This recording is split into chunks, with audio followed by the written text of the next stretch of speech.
That's what advantage whoever takes care of themselves. All right, Michael Malone's team will have a Game 7 after losing tonight back in their place. Here's the coach of the Nuggets. Coach, you always talk about learning from losses. What do you take away from a game like this? You got to play better defense. Yeah, it's to me, it's pretty black and white. You know, I give them credit. They play really well tonight. I thought Rodney Hood was the MVP of the game. Had a huge impact on the game throughout it, all 4 quarters. We got off to a really good start. Liked our first quarter, liked our defense, liked our energy. But that second quarter was, I think, the deciding quarter. You know, 32 to 20. They scored. They shot 55% from the field.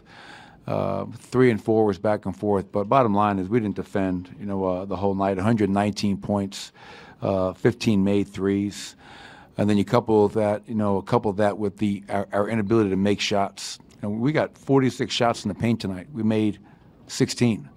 So unfortunate, but we've been here before. I thought our Game 6 here in Portland was better than our Game 6 at San Antonio. You know, but now we go home and, you know, best home court advantage in the NBA. And we're going to rely on that once again to try to close it out in Game 7.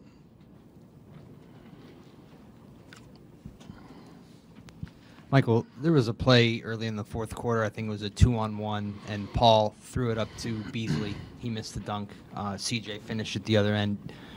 Do you feel like the game turned there? I don't think it turned there. You know, once again, I go back to the second quarter. I thought that second quarter was a pivotal 12 minutes where we had a good vibe going on both ends. You know, we're in somewhat of control of the game early, so you like where you're headed. Then that second quarter, everything just got turned around really, really quick. And give their bench credit. Those guys came in and played very, very well for them. But that play you allude to, obviously, when you're on a two-on-one break and you have an opportunity to get a layup under or a dunk and you come up with 0 points and you give up points on the ensuing possession, that obviously is not what you want when you're trying to make up ground in the fourth quarter. So, you know, big plays, you know, but, you know, we're going to learn from it. And we realize that in our wins in the playoffs, our defense has carried us. Even nights like this when you struggle to make shots, you have to rely on your defense. And I thought our defense was not where it needed to be tonight.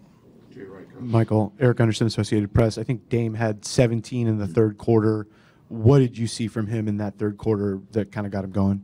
Oh, just an aggressive Dame. You know, obviously, you know, you saw that in all 5 games in the first round against Oklahoma City. We've done a pretty good job of guarding him throughout this series. And tonight, you know, with their backs against the wall, you knew what you were going to get. And Dame, obviously, 32 points, made 6 of 13 threes. And did a hell of a job, you know. But once again, as well as Damian played, you can't speak enough about Rodney Hood. Not just the impact that Rodney had tonight, but the impact he's had the whole series. You know, he averaged 3 points a game in the first round.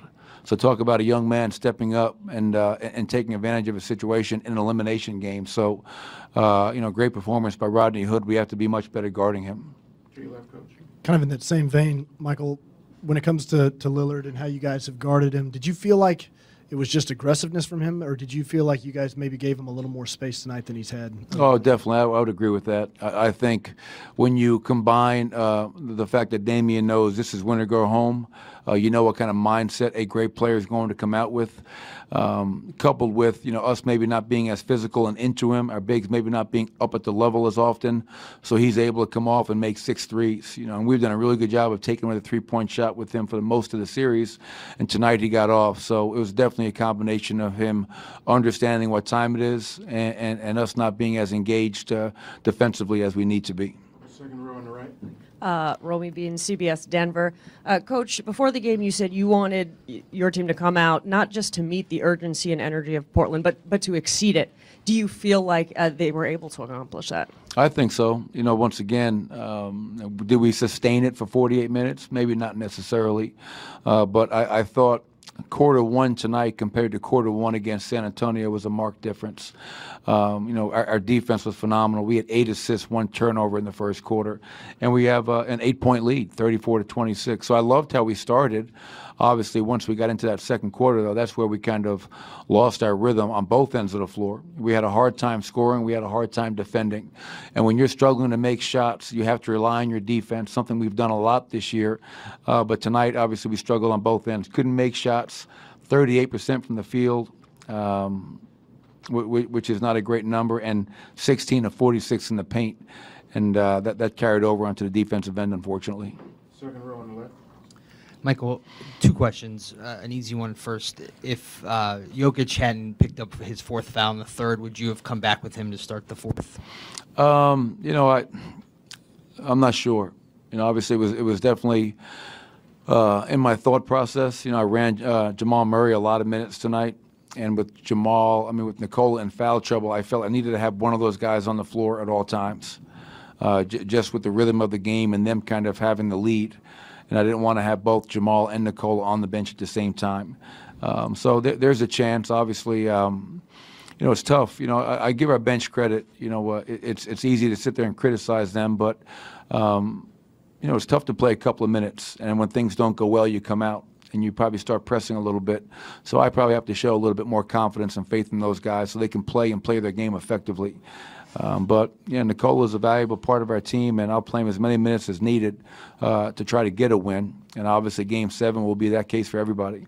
And then the other one, there was obviously that big scuffle there in the 4th. Are you concerned about further penalties?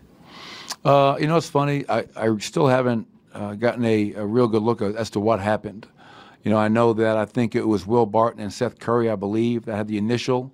I know, for us, I didn't see their bench, but our bench never came close to coming on the floor. And then I think Torrey and someone else were assessed double techs. So the referees, the coaches from both teams, I think did a great job of breaking it up. I didn't see anything that would warrant any further tech suspensions, whatever. I think they broke it up pretty quickly. And hopefully both teams are at full strength for Game 7, which is what the fans deserve. Thank you, Coach. Appreciate everybody.